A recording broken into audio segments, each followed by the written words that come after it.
sans oublier que ça n'intègre pas le hors-bilan, notamment le paiement des retraites des fonctionnaires, ce qui veut dire qu'au total, la dette publique française totale avec le hors-bilan, c'est 7 500 milliards d'euros. Si vous enlevez l'ensemble des actifs de la puissance publique française, ça fait à peu près 4 500 milliards d'euros, ce sont les chiffres de l'INSEE selon le compte de patrimoine. Ça veut dire qu'on a un actif net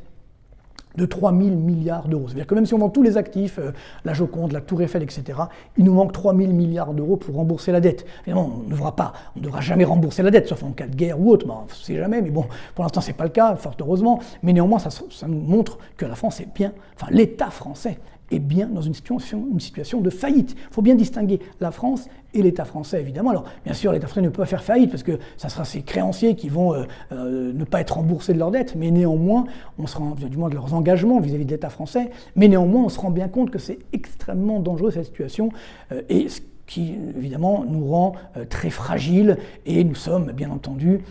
sous la menace, j'ai envie de dire même sous la sanction d'une dégradation très forte. Ça veut dire qu'on va pas tomber en simple A, et si on tombe en simple A, évidemment, comme vous le savez, à ce moment-là, on ne rentre plus dans le cahier des charges de beaucoup de fonds d'investissement, et donc, notamment les caisses de retraite, les banques, les compagnies d'assurance, et donc les taux d'intérêt vont fortement augmenter. Voilà ce qui nous menace.